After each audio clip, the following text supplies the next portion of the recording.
sponsors.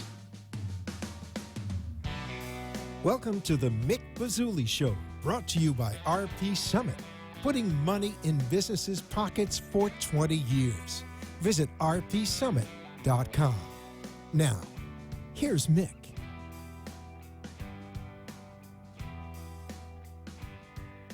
$10:01 on a Tax Cut Tuesday. I'm the Mickster. Welcome to the show, broadcasting live right out of here in beautiful Boca Raton, and I mean it's gorgeous outside. Our studio, hard to believe it's December 19th already. Tax Cut Tuesday. It looks like there'll be more money in everybody's pockets. I hope so, because I could sure use some more money in my pocket. Right, Joe? We could use a buck. I got Joe behind the glass here.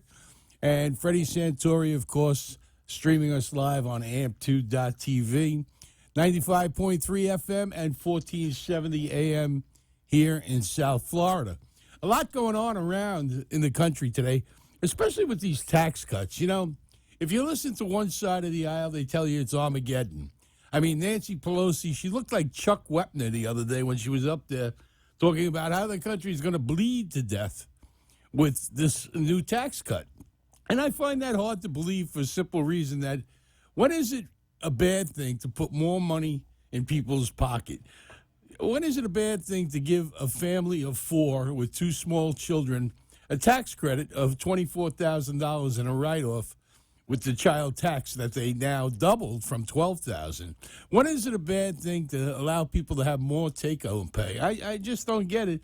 And again, they brand it as it's for the rich.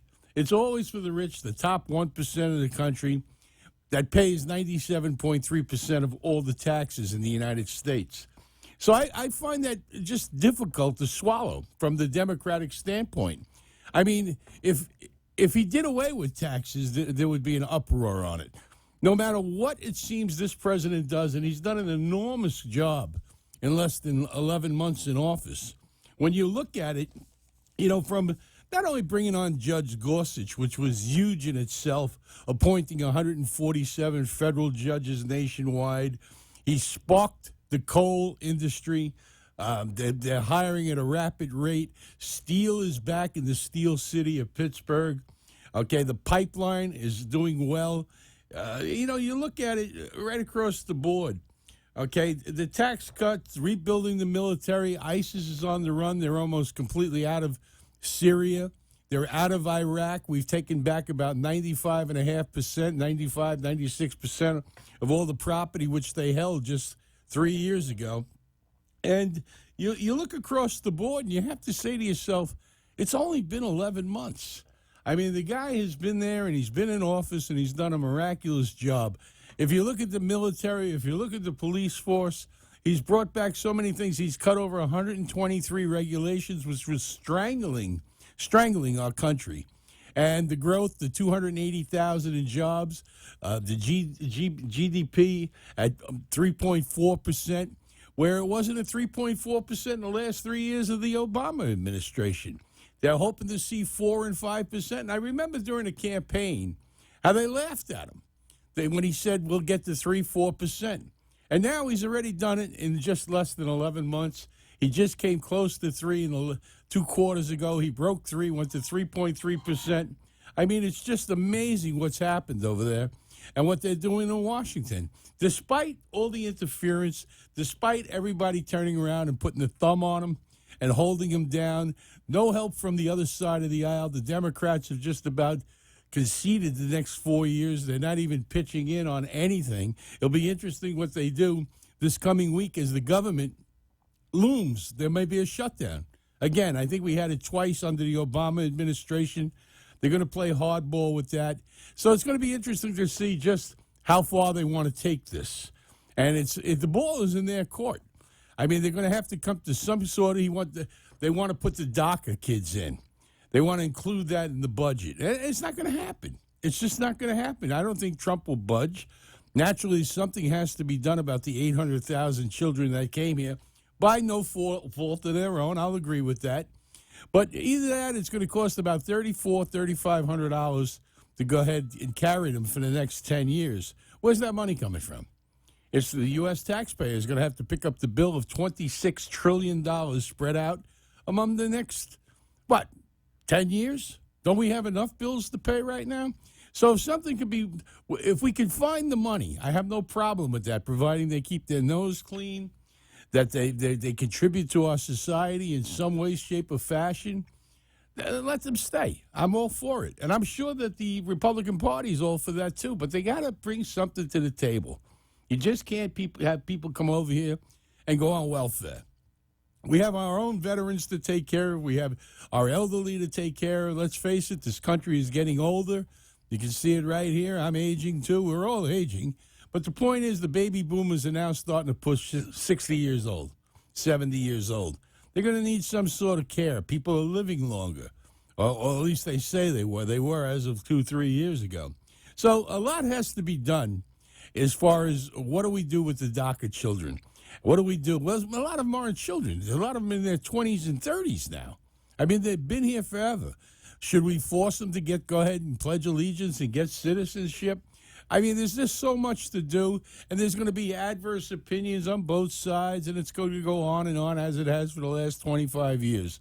It seems Congress just can't get it together when it comes to DACA, when it comes to an immigration policy. It seems every administration pushes it off to the next administration. Nobody wants to get their hands dirty. So there's a lot of things at stake here. But today, there is reason to celebrate because there will be tax cuts. It's going to happen. They have the votes. Finally, a bit of legislation that gets through. Next one is going to be probably infrastructure. Now, these tax cuts will also allow about $4 to $6 trillion of money sitting offshore, just sitting in bank accounts in Switzerland and Ireland, in Europe, to be repatriated to the United States with a 21% cut. So on $4 trillion, that's almost $1 trillion coming back to the U.S. government in tax revenue. That money will go into something along the line of probably road construction or investment in cities like Detroit, Philadelphia, St. Louis. They're going to go ahead and they're going to spend the money because it's not going to do them any good to just let it sit there. So there's going to be benefit across the board with this tax cut, and I see it, and I see the economy spiking, not only in Wall Street, but right here in the United States as far as job creation. And what they're doing basically is they're betting, just like Ronald Reagan did, with a great tax cut, taking it from 50 to 75% or 50 to 28%, he created more jobs, which in turn created more revenue. We're going to go to a break. We're going to come back. I'm the Mixter, Mick Bazzuly. We're here. We're going to come back with Bruce Barron. Speaking of a company growing, Pot Network, POTN. Take a look at that symbol. Their sales. We're going to discuss that. And I'll have Bruce on the line when I come back right after this break. Don't go away.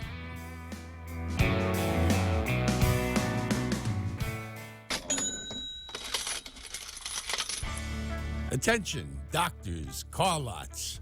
I don't care what type of business you're in. Let's face it, you all need traffic. And nobody drives traffic, and I'm talking about traffic that brings you dollars, than RP Summit and rpsummit.com. Yep, they're here now in South Florida. They've taken over the tri-state area, New York, New Jersey, Philadelphia. Everybody knows who RP Summit is because RP Summit drives you traffic. Let's face it, if you give me $1 on a Monday, and I give you back $4 on a Wednesday, the only thing you should be thinking about is giving me more dollars. Well, that's what RP Summit does. They are the best in the business at driving real traffic to your website or to your business. Because let's face it, it's all about getting bodies, getting people to find you. What good is having a website if nobody knows where you are? Let's face it. I mean, what are they just going to pull it out of the air? Of course not. Well, RP Summit's been driving people to businesses now for over 20 years and successful. And the fact is, once you hire them, you're never going to fire them. I suggest you look at rpsummit.com or give them a call for a free consultation at 856-424-7222. That's rpsummit.com. They will drive traffic like you've never seen before. And believe me, once you get them, you'll never get rid of them. You'll say, why didn't I do this before? It's simple. You didn't know about them, but now you do, so there's no excuse. Pick up a phone, 856-424-7222. rpsummit.com. the best in the business. Hurricane season's upon us here in South Florida, and the best way to protect your home is with Best Masonry Impact Windows. That's right. Beautify your home. Get rid of those ugly jalousie windows, and at a price you can afford. Give them a call today. Best Masonry and Impact Windows at 954-464-0296. They'll give you the best price. Call everybody else, but call Best Masonry Impact Windows and Doors for the best price. Beautify your home. Make it safe and sound. Get through the hurricane season and add value to your house. And let's face it, right now, the hurricane season's drawing down on us, and we can really get some bad weather here in South Florida. You want to give yourself all the options. Again, Best Masonry Impact Windows, 954-464-0296. Give old Dino a call, and he'll set you up right away.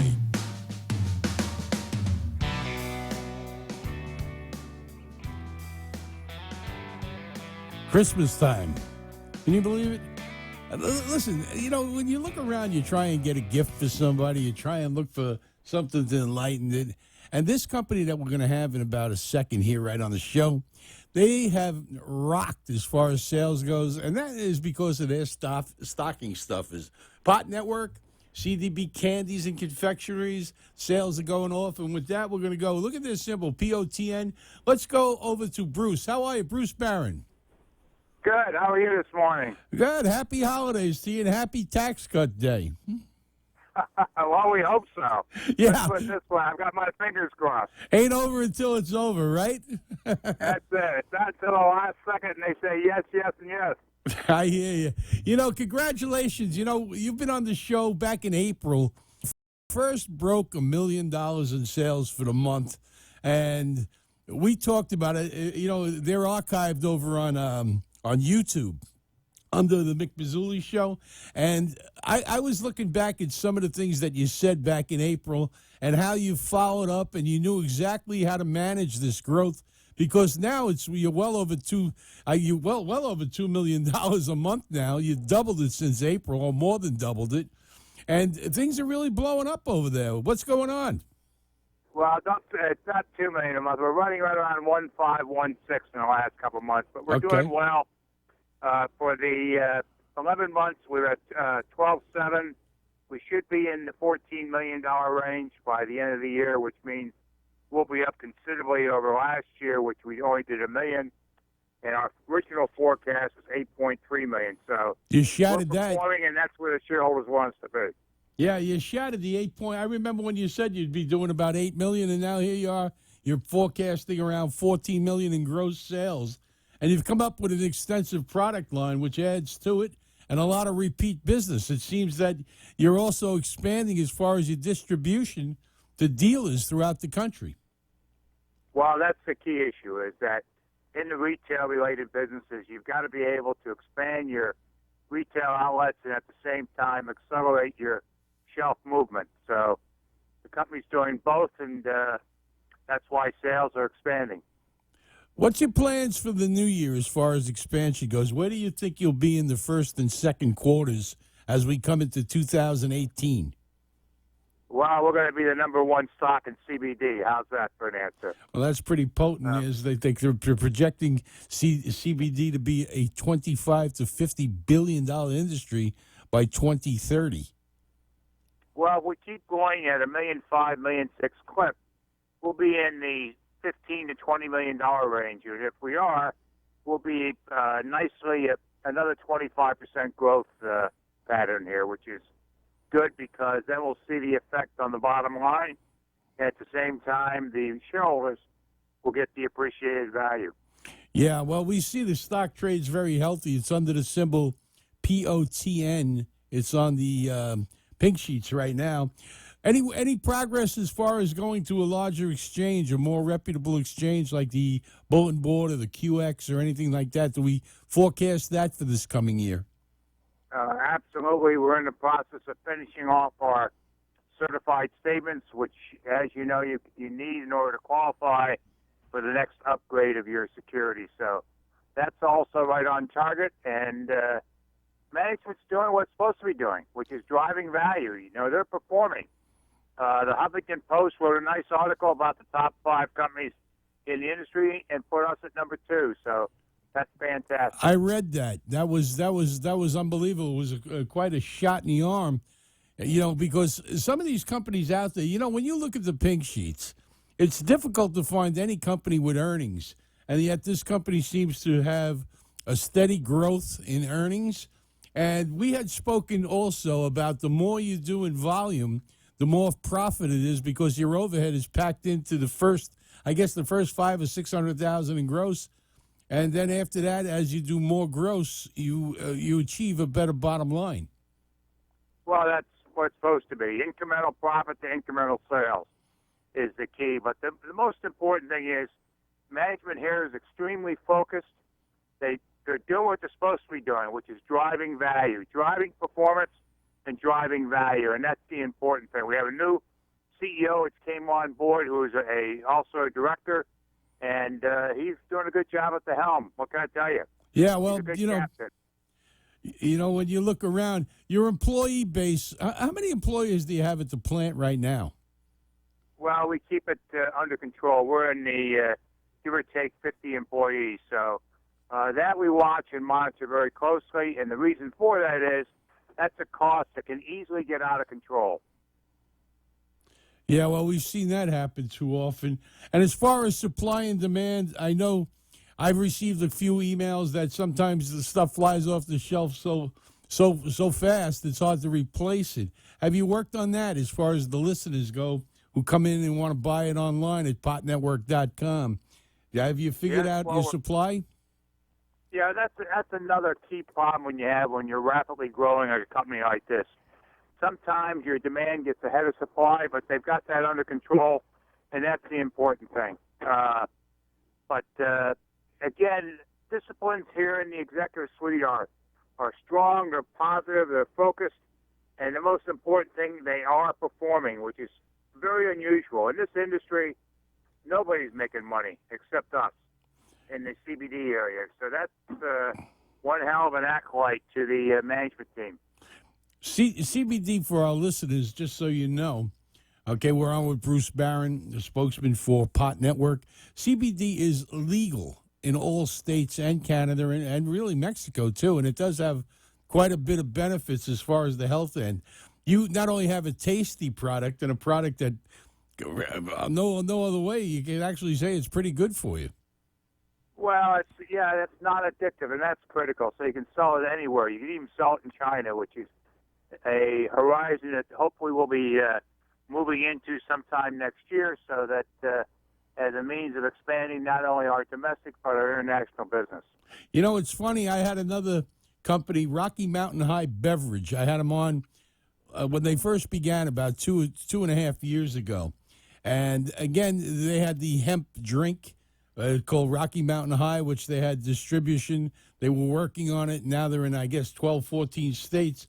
And it turned out that a Chinese company had come over and actually purchased and bought out everybody, all the founders. They're all gone. You know, China, they came over and they expanded to China, and their sales are doing very, very well. Well, that's a smart company, but we're going to be there, too, because we're going to continue as one of the top leaders in the industry. And as you are well aware, when you're a leader, everybody's looking at you because they want to get on board and give you an offer, and all those offers come in at a premium. So that's good. Yeah, have you had anybody shake your tree yet as far as coming in a joint venture partnership or to actually buy out the shareholders or anything along those lines? Well, you always get these touchy-feely people, but we're really not interested. We've got to get this thing up considerable so that we are then the most dominant with nobody underneath us. As far as there'll be a big gap between us and number 2. Percentage-wise, what's one, and that's where we're going.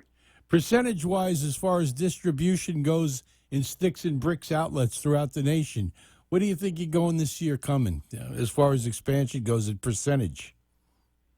Well, that's hard to say, but our objective is to continue to expand retail, continue to come up with new products, which in turn, that's what the retail likes because it multiplies out in the terms of shelf movement, and that's the critical element. You know, it's funny, you came up with those honey sticks. and they flew off the shelf so fast I was hardly able to get any myself. Well, that's what we want. What can I tell you? Yeah, right. It should have every company should have that problem. You know, the honey sticks. The honey sticks is really is funny because you can put them in just about anything. I mean, I use them in coffee. I use them in tea also. But you know, it's the benefit. CBD. It's starting to get a lot of good publicity as far as health condition goes. You know, as far as arthritis, I've read a couple of articles on it. As far as Parkinson's disease, even people with the shaking, it seems to calm them down. What do you think is going to happen with the government? They're thinking about doing a study on CBD because they have to recognize that there is, value in hemp and hemp product. I mean, let's face it, it works. Well, the critical issue is that it's not addictive, and that's the key selling point. It's not addictive. It's a muscle relaxant, which as we get older, obviously we need it because our joints tighten up. They crackle a bit here and there, and our population is going north. It's getting older. Yeah, the baby boomers are starting to hit their 60s, and I can imagine in a few years, just the burden that's going to put on health care. The way you see it now, it seems that everybody's talking about it as they get older. And from what I read with CBD, it does have a very good effect on people that have minor aches and pains and things of that. Plus, it doesn't get you high. It doesn't have any of that element in it. Like you said, it's legal throughout, including China, all 50 states. And you seem to have more than a foothold now in the industry. Well, that's the key issue. So, I mean, we're driving. There's no question about it. You talk to management, and, we're going north. Our train has left the station, as the saying goes, and the more important thing is results are showing it. So that's where we want to be, and that's where we're driving to. We talked about branding, and I said that it would be upwards of $25 to $50 million a year just to brand the product. You said I was conservative in my figures. How are you standing as far as branding Pot Network right now? Are you making strides toward that? You have repeat business, and you're building an online presence. How do we stand with that? All the indicators for penetration of the branding market are there. The first thing you have to do is increase sales. The second thing is you can't have dependence on any one particular customer, which is what this company has. There is no single customer. And it's moving off the shelf. So if it's moving off the shelf, there's where the value of your branding comes. And we're on the process of really establishing a true brand here, which is unlike anybody else. These guys know the market, and the most important thing is they're doing what they're saying. They're putting their mouth in the right direction with the brain. Well, I haven't seen any variance from what we spoke about back in April when I was the first time that Pot Network came to my attention. It seems that you're following the pattern and the game plan and your business plan. How's your website doing as far as traffic goes? That's good. Our e-commerce business is still a nice percentage, but not an over-dominance of our sales, which in turn helps us in our margins. And that's what's also critical is companies working on margins and working on incremental sales. That's critical. Yeah. Do you have any promotions planned as far as going out and getting your website as a household name this coming year? Well, let me put it this way. We're not sitting in the back seat. We're driving this vehicle, and there will be promotions. But right now we're going to keep those quiet because we want to continue with what we've got. That's right. I'm sure you're looking forward to Valentine's Day. I spoke with Rick in regard to finding a product that you can dominate the market come Valentine's Day, which is the biggest candy day probably in the country. Well, let me put it this way. If you're nice and relaxed on Valentine's Day, I hate to tell you what's going to happen. That's one good selling fact. You won't have to spend $50 million to brand that. You just got to get the word in the street. Not at all. There'll be a lot of smiles out there. What can I tell you? Yeah, I know. It's good. We're on with Bruce Barron, spokesman for Pot Network. Visit him online at potnetwork.com.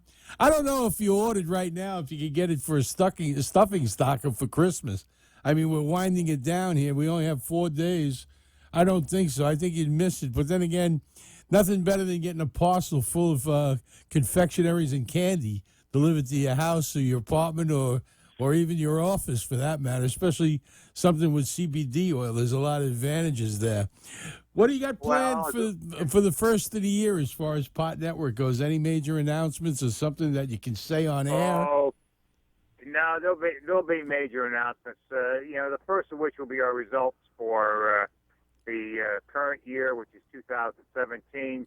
I think everybody will be happy. We'll have proof of performance, and that's what's critical. But we're not sitting in the back seat. The key issue here is we're out here driving this train, and we're picking up speed on a daily basis. Yeah. And when will your final quarter, what does that do to be out along with the end of the year? Well, the end of the year information should be certified and out the door by the end of January. So that's good also. This is a first-time audit, which is always a headache or two for emerging businesses. But they started early, which is astute.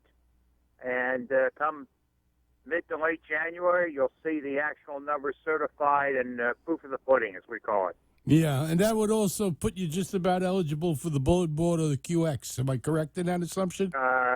Absolutely. So we can uplift, and that's also important for shareholders because then the expansion of visibility comes in, and most importantly is that adds for new shareholders, and new shareholders mean increasing in the price of stock. How many shareholders do you have right now in the company, roughly? Well, it's tough to say. We know we have at least 2,000, so, it's oftentimes information you get from your transfer agent is mixed. Right. Not grossly reliable, but there's definitely 2,000 shareholders there, maybe even higher.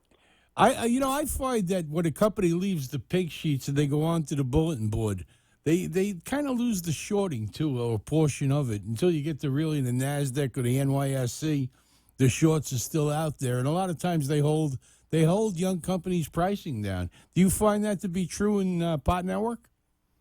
Well, they not only hold, they hold you captive. They're like the old pirate on the sea. Mm-hmm. I see my prey, I get it, I hold it captive, and I try and get as much gain. But the problem with the shorters now in Pot Network is results are squeezing them. Every day, new results, more positive information keeps coming out.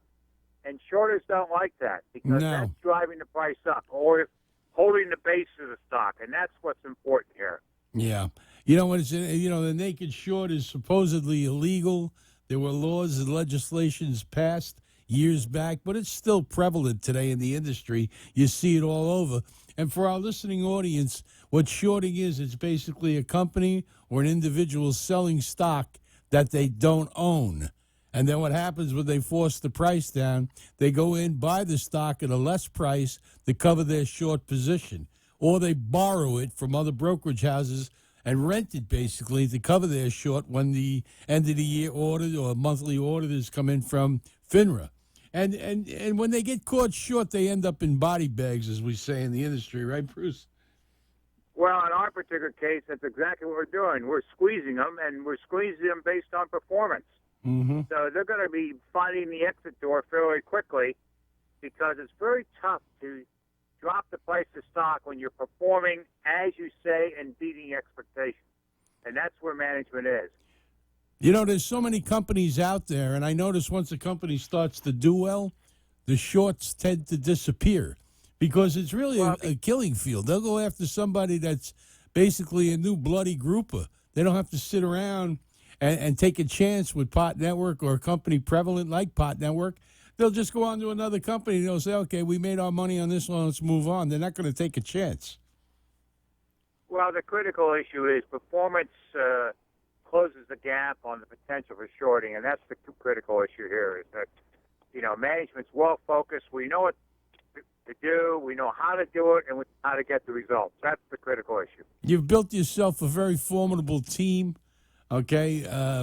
And speaking, I guess when I spoke to Rick, you're looking at different marketing companies as far as branding, as far as getting your word as becoming a household name. You're looking for an internet presence and trying to leap forward in that in the coming year. And I don't know. It's just it seems like you've done everything just about right. You haven't varied in anything that you said in April and May. You seem to be following your pattern. You know, your business plan, has it changed at all over the last 6 months because of the growth? No, the business plan is, what we're building, any emerging company wants to build credibility, and that's what this company's doing. What we say we do, and what we do we perform. We make sure that each month is an enhancement of values, and that's what's critical here. Are you going to have a shareholder meeting or anything along those lines in the coming months ahead? Well, there probably will be, but the first agenda item will probably be setting up series of conference calls for shareholders, 800 dial-ins, right. And that's all part of what we call the next phase of this company. Mm-hmm. I'm sure the shareholders will want to hear firsthand on what's going on. And, well, I guess we're all going to settle into the holiday times this time right now in the market, although you got a very good volume today as usual. And, I see it slow down this time. The brokers all go away. That week between Christmas Eve and probably everybody's gone until January 7th. It seems that's it every year. And there's a slowdown. I don't think you'll slow down, though. And that Pod Network just seems to be trading consistently between 4 and 6 million plus shares a day. That's a lot of volume. Well, that's the critical issue. Is you've got to have liquidity in your stock to attract people to buy it. Nobody wants to get in when they can't get out. Buy it, stick it in the drawer. Right. And your bid and ask is like minuscule, between each other. You see these companies, 30 cents on the bid, which means what you can sell it at, and $1.50 on the ask. Or 80 cents, which means as soon as you push the button at 80 cents, you lost 50 cents a share. I mean, you see it all over. But you don't see it here. I mean, the spread, when you're at 6 cents, you're at 6.1. You're at 7 cents, you're at 7.1. There's really no spread at all, which means it's a very tight situation. Well, that's part of astuteness of management. That's one of the items that you look at when you're running a publicly held company is that you don't want the big spread between bid and ask, because then it's what we call phony pricing, and that's not good. Yeah. That's not where you get new investors. Well, you're a seasoned veteran at this. You've been doing it for 40, 50 years, along with I notice everybody around you, is basically comes out of a think tank. There's nobody there. There's no amateurs. There's no rookies. Everybody seems to have salt in their veins. Well, let's hope we have salt for a much longer period of time, too. Let's not get it. You want to see everybody drop it off on you. Tomorrow. Right, I understand. My last right, so hopefully another 30 years. Yeah, right. Yeah, your lips to God's ears. I don't know, 30 years is a long time. But anyway, listen, I want to wish you a great success in the new year. I know you'll certainly do it with the boys over there and girls that you have at the company. I want to wish you and yours a very happy holiday season, and I'll probably catch up with you after the first of the year. Well, we want to do that the same to your listeners. We want to provide them with something to talk about over the holidays while they're enjoying sunny southern Florida. How's that? Yeah, sunny South Florida. I got you. I hope it's hard. Like I said, it's, today we had a little cold spell there for a while, and now it's back up in the 80s, low 80s. Christmas time, coming from the Northeast, I liked it when it was 35, 40 degrees, a small chance of a dusting of snow when you're a kid. But I guess come the dark months of February, I'll be pretty happy to be in South Florida. Well, there's nothing like walking around without an overcoat on, and at the same time, a lot of snow on the ground. And they've got their first start of snow up in the Northeast, and which is great for South Florida because then people are getting on those airplanes, and most importantly, the economy's moving north, and that's also great. You know what it used to get me when I used to fly? I'd leave Long Island. It'd be February, March, maybe even January, and then all of a sudden I'd get off in Tampa Bay, and everything was so green because I left. Everything was brown. There were no leaves, and within 2 hours, it's like the Wizard of Oz. Where it's black and white the first 20, 30 minutes, and all of a sudden everything's in living color. I mean, it's shocking. Well, that's because heaven was in the south, not in the north. Ain't that the truth? Heaven. I got you. Hey, listen, have a happy, okay? And Wish you a great New Year and a very happy Merry Christmas and a great season ahead. And we'll talk to you hopefully when your quarterly or your end of the year comes out. We'll bring you back on the show. Well, we'll be looking forward to it because the most important thing is that if we can continue delivering results and make our shareholders happy, then everybody's happy. Well, I know your customers are happy because we spoke about the repeat business that you do get.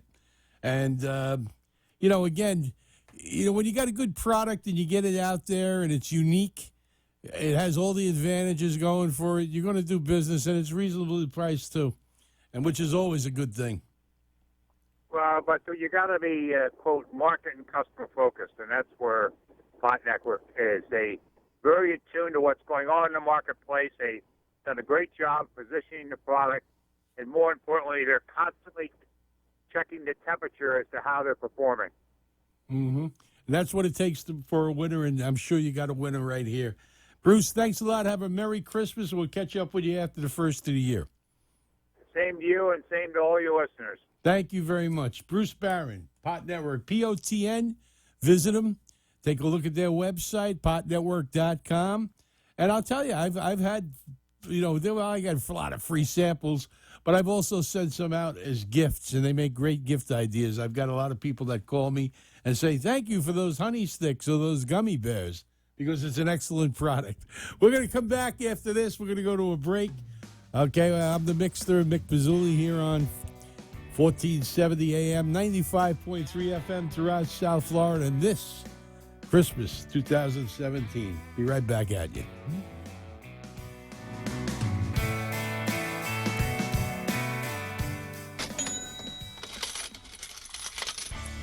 Attention, doctors, car lots. I don't care what type of business you're in. Let's face it, you all need traffic. And nobody drives traffic, and I'm talking about traffic that brings you dollars, than RP Summit and rpsummit.com. Yep, they're here now in South Florida. They've taken over the tri-state area, New York, New Jersey, Philadelphia. Everybody knows who RP Summit is because RP Summit drives you traffic. Let's face it, if you give me $1 on a Monday and I give you back $4 on a Wednesday, the only thing you should be thinking about is giving me more dollars. Well, that's what RP Summit does. They are the best in the business at driving real traffic to your website or to your business. Because let's face it, it's all about getting bodies, getting people to find you. What good is having a website if nobody knows where you are? Let's face it. I mean, what are they just going to pull it out of the air? Of course not. Well, RP Summit's been driving people to businesses now for over 20 years and successful. And the fact is, once you hire them, you're never going to fire them. I suggest you look at rpsummit.com or give them a call for a free consultation at 856-424-7222. That's rpsummit.com. They will drive traffic like you've never seen before. And believe me, once you get them, you'll never get rid of them. You'll say, why didn't I do this before? It's simple. You didn't know about them, but now you do, so there's no excuse. Pick up a phone, 856-424-7222. rpsummit.com, the best in the business. It's important to plan ahead for emergencies, like the storm. When it kicked in, we had a plan. Separated. We were able to get in touch with each other in no time. I had no time. idea how to find each other. My husband kept the kids tried occupied. calling our son, but there was no reception. Everything was down. I felt like we breaking handled down and everything crying, very but I well. had to try and stay calm. The whole experience was fine. the most frightening 10 hours of my life. It was kind of like a little family Every adventure. mother hopes will never happen to her. I remember the the moment relief of being that together. I realized he was out there all alone. If there's one piece of advice I'd offer other moms out there, it's to stay calm don't ignore and this keep to the message. plan. Some parents plan ahead, some don't. Make sure you know where to find your family in an emergency. Start your plan at ready.gov. A public service announcement brought to you by FEMA and the Ad Council.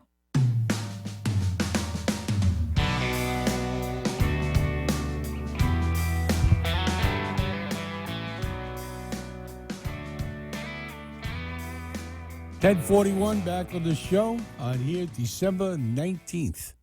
Can you imagine there's, 5 days till Christmas Eve? All right, 6 days till Christmas, the end of the year closing in, 2017 out the door, 2018 in.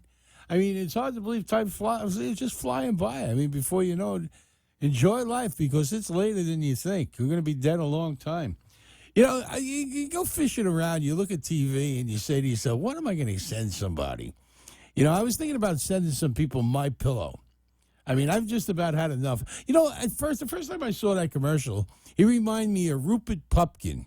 Okay, Robert De Niro in the movie, what was it called? The King of Comedy. You know, I thought I was being punked at first, but this guy's built himself quite an industry over selling, of all things, a pillow. And if you mention me now, I'll send you two. I mean, think about that. The guy gets so excited over a pillow. I mean, it's amazing. You think he invented plutonium. You know, the way he sits there and he just pats his pillow and he's just so into his product, you know, from his home state of Minnesota. You know, but he reminds me of Robert De Niro in The King of Comedy. I just can't shake that. You look at all the old commercials. I mean, the Pocket Fisherman was a great gift idea. You know, get somebody a little thing about, about 12 inches long. In fact, I got one at the house somewhere. Somebody gave it to me. And you put it in your glove compartment. So if you're like going from meeting to meeting and you're driving along and you see a lake, you say to yourself, well, I got about 20 minutes to kill. Let me throw this in and see if I can get a striped bass. I mean, really, come on now. You're going to actually go fishing. You're going to have it in your glove compartment. You're passing a bridge. And you say, let me drop a line in. But they sold thousands of these things, thousands of them. And how they do is beyond me. You don't see that anymore, the Bo Peel's Pocket Fisherman. And what happened to clap on, clap off? They don't have that anymore. I mean, have we become so sophisticated that we've actually forgotten what a good Christmas present is? I remember that old lady clapping in the chair. She was so excited to have a clapper. I mean, you just don't see this stuff anymore. Pocket Fisherman, all those things. The Norelco Santa Claus sliding down with an electric shaver. Went right out. It's like wearing the Bud Abbott hat. You know, those hats they wore back in the 40s and 50s? Remember Bud Abbott, Abbott and Costello? They always had hats on. Today, everybody wears a baseball hat. I mean, there's no class left in the world. Bring back the Pocket Fisherman. I mean, it seems we're going back anyway. I mean, you get older, you don't feel like going out every night. You don't feel like going anywhere. You get tired of the news, the way you look at the news, you have to take a Valium, okay, or a Xanax the size of a Volkswagen Beetle because it could give you a nosebleed. I mean, watching it. So I tend to go back and I drift back into MeTV. I drift back into Antenna TV. Some of these good stations, Turner Classic Movies, some of these things that take you back to a different era.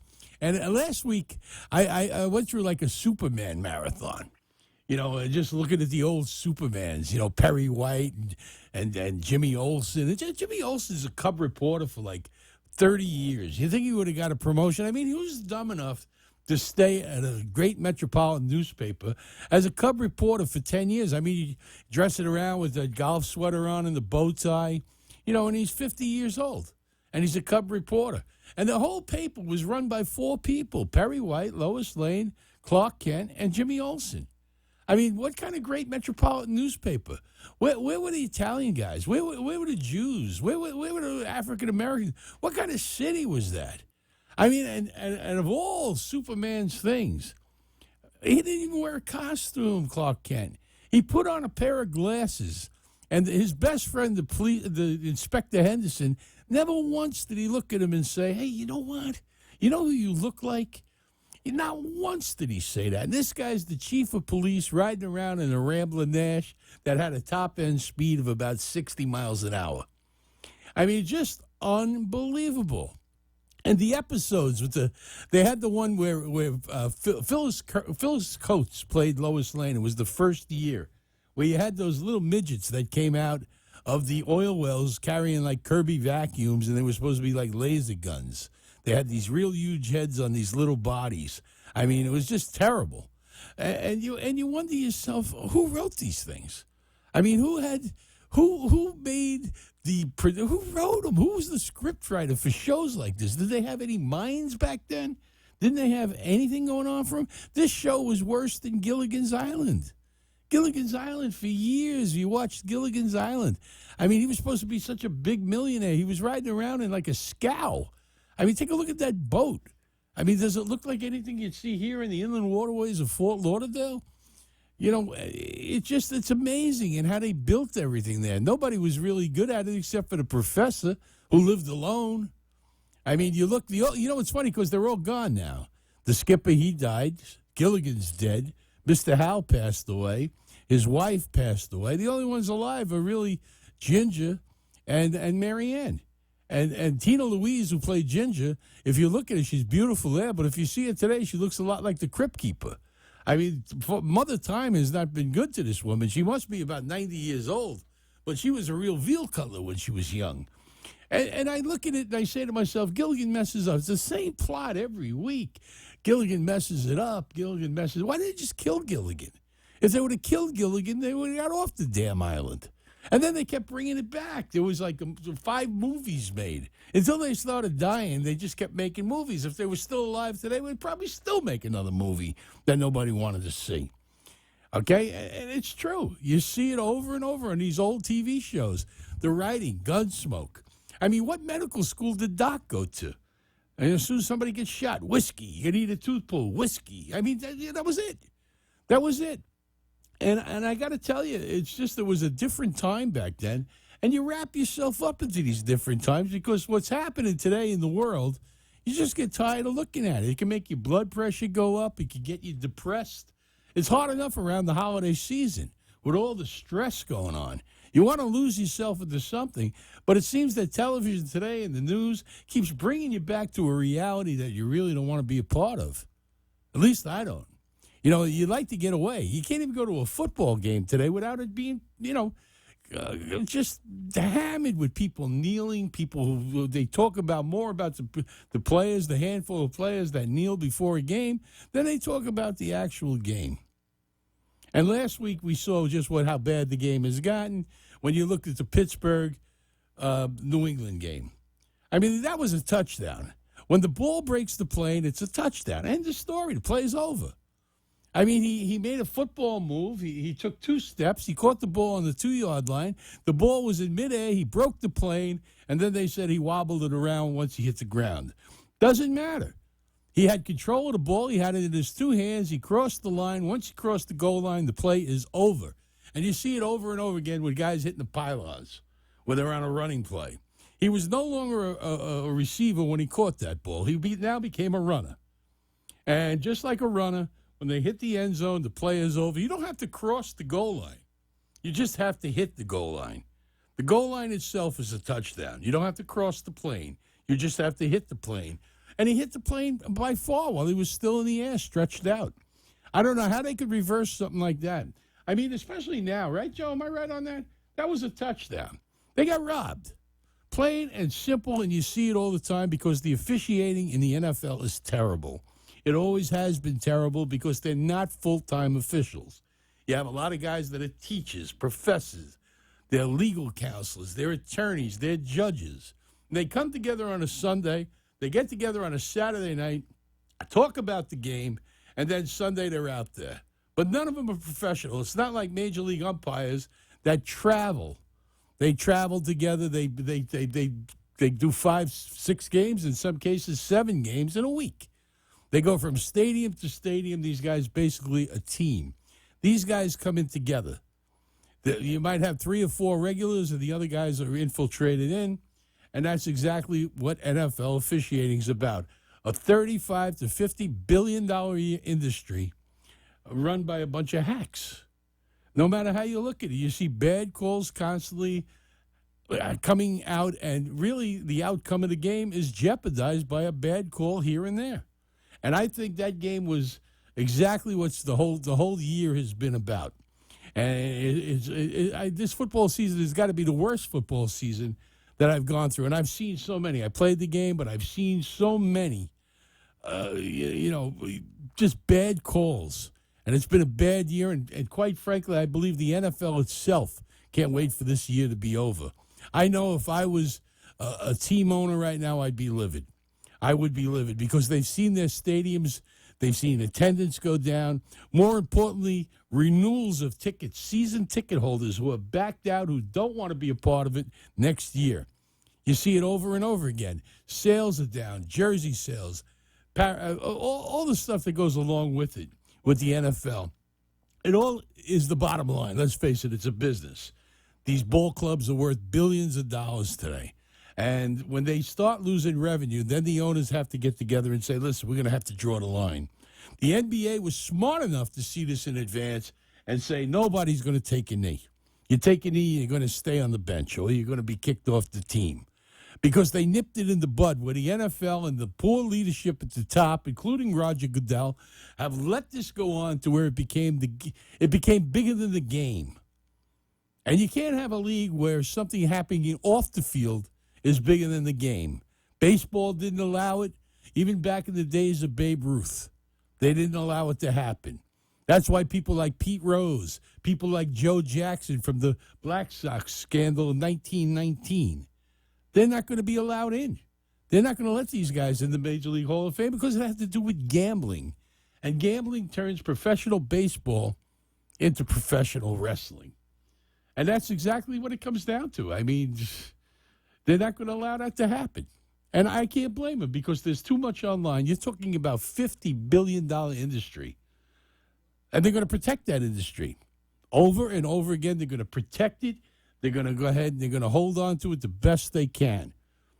And it's been a terrible year, and I can't wait for it to get over so we can get on to baseball. I'm looking forward to the baseball season. I'm even looking forward to the NBA season. I think the Yankees bringing Stanton in, and now you have Judge and Stanton and Sanchez. You got the potential of 150 home runs in the three guys there. A couple of good leadoff men. The Yankees are going to score runs, and everybody says, wow, they might need pitching. They have a terrific bullpen. They have 4 very good starters. They could use a 5th starter. But if they get themselves a 5th starter, and they are looking, they're going to be unbeatable. They could win 115 ball games because they could put runs up. I've seen Stanton play here at Marlins Park, and that's not a hitting-friendly park, but it didn't matter to him because he hit balls 500 feet. I haven't seen such power since McGuire in batting practice.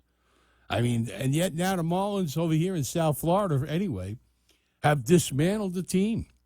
They're looking for promotions. Maybe bring back like they did years ago, Haitian rubber raft night, or lightning rod antenna night, as Defoe called it, or Dead Ted's head night, where Ted Williams' cryonically frozen head will come out and sit on before the game, naturally. He's not going to play, but they will have his cryonically frozen head out on the pitcher's mound before the game. And then when the Red Sox come to town, all the fans will line up and they can walk by his little frosted head and see his little Red Sox hat, which they put on his head last time we did this, remember? I mean, it was amazing. But you filled the stadium up because everybody wanted to see him. The people were disappointed that he just couldn't get up there and hit a couple out and do a little base running, but he didn't have a body. It was just his cryonically frozen head. And they will probably do that again, anything to get fans into the park over in Hialeah. I mean, they put the ballpark in the middle of a war zone. Look at this. Somebody called it. They put the ballpark in the middle of a war zone over in Hialeah. I mean, you need the 3rd Marines to get there. And then they wonder why they can't sell any tickets. I mean, it's one of those things where they built the park. They approved it here. The city council approved it like 2:30 in the morning on a Sunday morning. I mean, is anybody really in on that vote? It's just amazing, the politics here in South Florida. I think you'd get a better shake probably, someplace else. South Florida politics are unbelievable. It kind of mirrors Cuba and North Korea. It's a mix of both of them. But let's see what happens. Okay, hopefully the football season will end quick and painless. They may as well just take this trophy and give it to Brady now and just say, let's end it. Although the Philadelphia Eagles could be the team to beat if Wentz didn't go down. But they have a lot of depth, and I think it'll be 2 of them. Let's see what happens. The Rams are real also. It's going to be interesting to see what happens in the Super Bowl. And it won't be long until the season is over because in 4 or 5 days will be Christmas. We go into the final couple of weeks of the season, into the playoffs, and the next thing you know, spring training here in South Florida. Well, it's Christmas time, 2017, and we're going to wrap it up here. We had a great year here. I won't be back probably till the first of the year. And, what can you say? 2017, a lot of changes in Washington, politically speaking. I've never seen such childism from a government in my life. This is the equivalent of a banana republic. I mean, you got one side of the aisle just completely disappears, making $167,000 a year, and they're doing nothing. I mean, it's nothing politics coming out of Washington. It's either going to be the Republicans who one-sidedly will vote for something, or the Democrats that just do not participate. I mean, this is your government work. This is exactly what we've come down to as far as the division goes. And I believe it's not a question of Republican and Democrat. It's a question of people wanting to keep power. They're power hungry. There should be term limits. But ironically, the same people that would vote on term limits are the people that are in there. In other words, I got a great job. I'm going to vote to get myself out of a great job. That's never going to happen. All right? Not going to happen in my lifetime. We have a better shot of roller skating to the moon than to see that happen. Anyway, I want to wish you all a fantastic holiday season. We're still into Hanukkah. For all my many Jewish friends out there, I want to say Happy Hanukkah.